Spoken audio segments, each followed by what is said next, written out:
皆様こんにちは、おともです。今回も引き続き関羽伝、やっていきましょう。今回は第2章。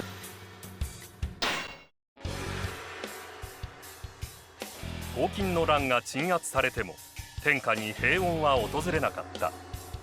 皇帝を取り巻く宦官が官室の腐敗を進め、その宦官撲滅の混乱に乗じて宮中に入った董卓が権力を握ったことで、世はさらなる混迷へと陥った。董卓の戦王に対し、袁紹は討伐の軍を組織するべく天下に檄を飛ばした。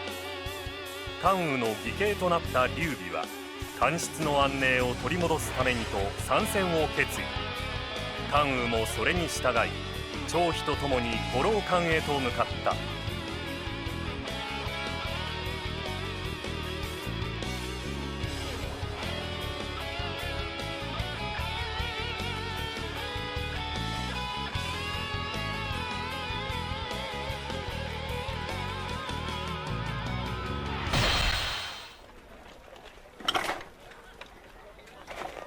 諸侯らの助力、この袁本将、名手として心から感謝しておりますぞ。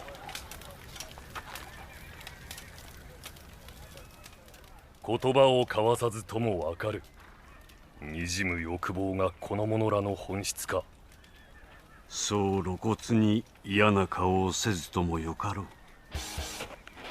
凡夫とは概して卑近な欲に生きる者。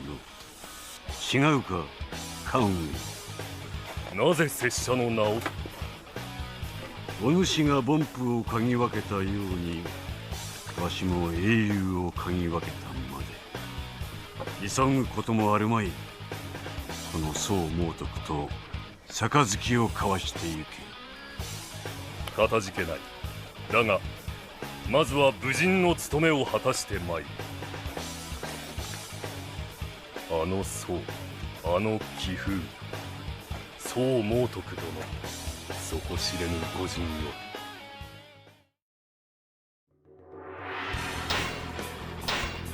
これだよ。はい。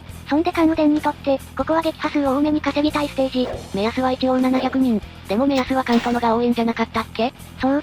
まあ厳密には五郎関関東石壁。この辺合わせて稼いでいく感じ。とはいえ前回も触れた通り、関羽伝は撃破数の穴はない。気持ち多め。くらいでいいかな。ここの先行はそんな難しくないです。一応呂布撃破が関門ではあるか。初期戦には味方がのっけでぶつかる理覚離毛義族と、五郎関の門を守る王鵬竜歩。この辺の戦意が普通だと、スムーズに攻略しやすい。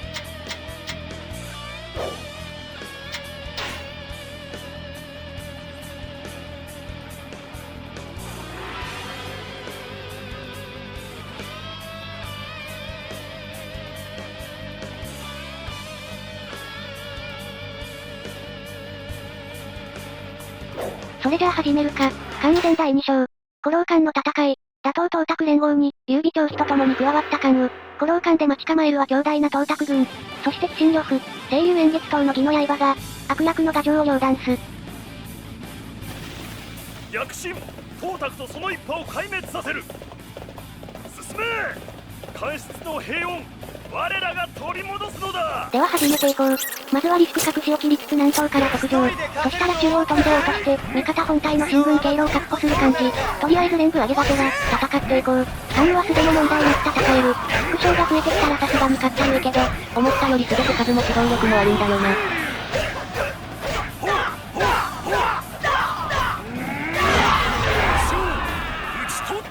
まずは隠し撃破、この程度をするに足らず、この辺の倒しやすい連中を出しに、全部を上げ切りたい。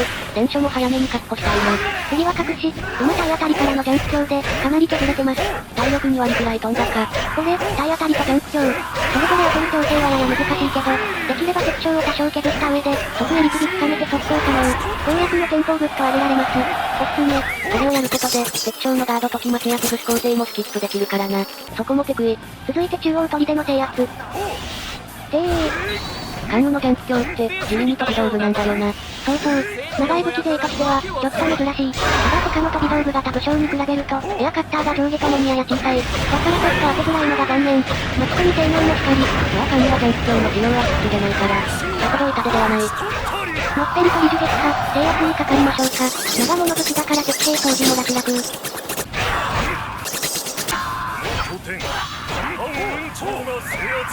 中央砦制圧。次は射撃拠点の制圧じゃ。味方の眼前の敵をしっかり倒せてるね。結構。早めに上がってきてくれよ。後の古老艦の向上速度にも響くからな。というわけで次は射撃拠点。これ毎度思うけど、あんま攻略に関係ないよね。まあ一応落としておけば、東砦で矢に振られないやん。反雲長が制圧した。中央射撃台制圧。続いて東砦手前の高順をしばく。撃の副将1人ついてるんで、そこだけ注意。と思ったらうまいな。画面外にいるんじゃね。いたわ。まずにもったいぶった登場。しかし君の出番はもう終わりだ。高順撃破、東砦に入るわよ。入ったら制圧作業しつつ軽く撃破数を稼ぐ。そんで範疇だったら迎撃。おなじみの流れだな。そんでアイテムいろいろ拾っとけると、上4戦まで楽。そういうわけで斧が拾えました。嬉しい。一斉攻撃など怖くない。君の衝撃波が地味に上側もカバーしてくれる。範疇撃破、まあこんなもんよ。じゃあ制圧しちゃってっと。よし、これで総量が来る。お、来た。関羽の盟友、上量。運命の初戦。ファーストコンタクト。というわけで全力で叩き潰す。覚醒極み強襲で速攻じゃ。よし捕まえた。コンボを繋いで、行くぞ。ぐるん。はあお前さ気持ちよく回ってるとこ邪魔すんじゃねえよ。回ってるって。まあいい、次は強攻撃。あ、おい強制移動すな。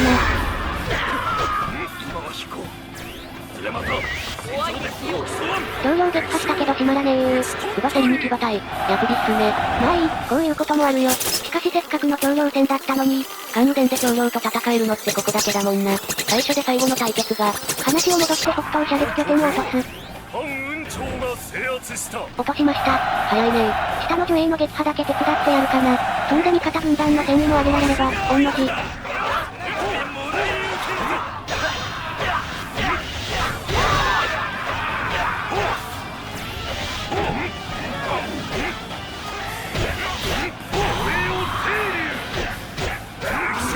上がらないみたい。誰も歓声上げてないな。あ、上がるんだ。ノーリアクション戦へ上昇。時々あるやつ。まあ上がってくれるなら別にいいよ。上がってくれるなら、前半戦終え戦況確認。現在開始6分7秒。特に問題ないね。じゃあ古老館に潜入していこうか。いつも通り来たもんの土砲だけ壊しておく。伝書2枚目も確保できた。これなら土砲用に1枚使えるね。1枚で土砲4個壊しきれる？無理です。壊しきるなら2枚必要。マジ硬すぎんだろ土砲。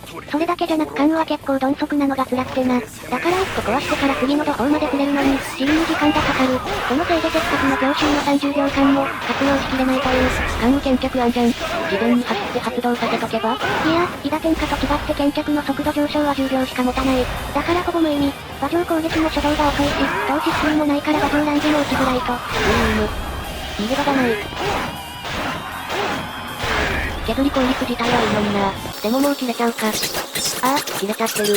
このように3個の栄光を壊すには2枚目の電車が必要。でもさすがにそれはできん。1枚はこの赤の鉄本陣専用だもんな。となると前半で3枚確保が必要と。無茶だよ。弾口を吐きつつようやく土砲を破壊完了。挑戦を切ります。私がお相手いたします。覚悟なさってください。こうってくれよー。のけぞってるのにすぐ強攻撃を打つんじゃない。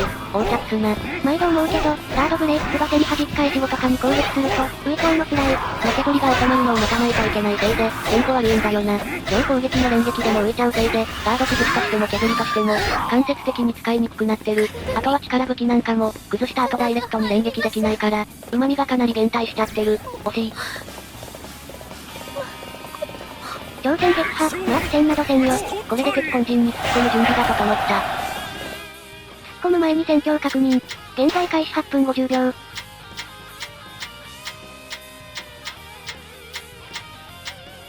もう古老館前の敵軍団はいないな。よしよし、なら問題ない。このまま突っ込むぞ。ジョリーミックス。よしよし、到着に攻撃が当たった。これで力が召喚される。それじゃあ始めるぞ。到着一派をこの手で戦略戦。強襲も発動。まずは無双ランプで敵を耕そう。削りを入れつつアイテム拾いたいな。そうそう。特に欲しいのは斧。あとは600人撃破の各所の治安に。斧拾えた。よしよし。では勝負だよく。せーと。ぐるん。ぐるん。バーン。もう一度。せーと。ぐるん。ぐるん。バーン。撃破、死んだどうするに足らず、圧倒的すぎる。これが鬼覚醒極み強襲の力。あとは残り敵軍団を片付けん。行くぞ、ぐるん、ぐるん、ぐるん、ぐるん、ぐるん、ぐるん。よしよし、これで到達以外の敵軍団を一掃できた。凄まじいスピード撃破だ。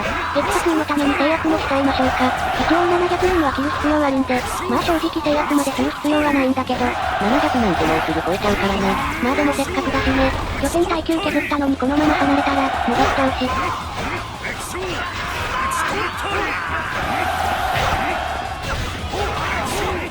思ったより時間かかるな。ここ広いから設定量が分散しちゃうんだよな。だから端っこで戦えって毎回アナウンスしてたのに、全然できてないな。敵軍団との戦いが楽しくて毎回忘れちゃうんだよな。許してちょ。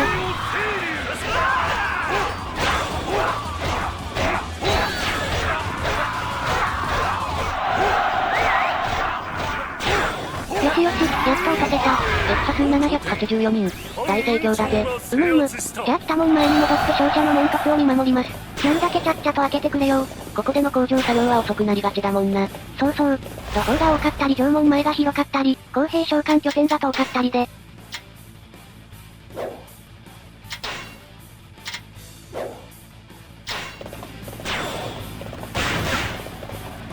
あれ勝者ないやんけ。壊されてるな。あーめんどくせえ。このゴミを呼んで遅延行為すな。こっちはやること終えて早よ上がりたいんじゃ。おできてたできてた。建造作業は画面外の方が早い。覚えておきましょう。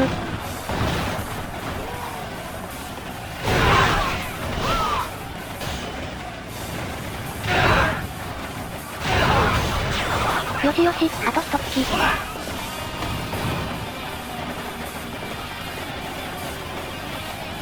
き。やっちまえ。ようやく開門。じゃあ到達にとどめを刺してフィニッシュ。さっさと終わらせよう。ぐるん、ぐるん、バーン。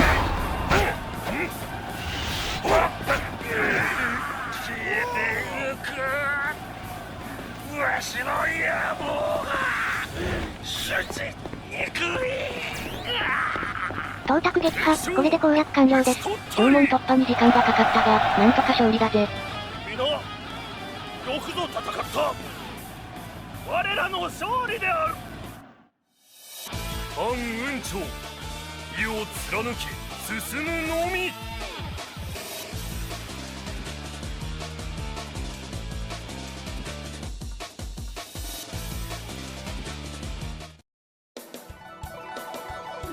クリアタイムは12分2秒。結構かかったな。関羽の割に、やっと土砲破壊と、終盤の勝者の再建造がねえ。本来ならもっと短く終われるんだけど、まあしょうがないか。撃破数795人稼げたし、よしとしよう。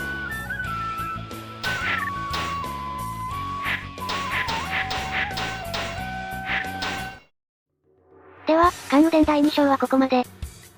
ご視聴、ありがとうございました。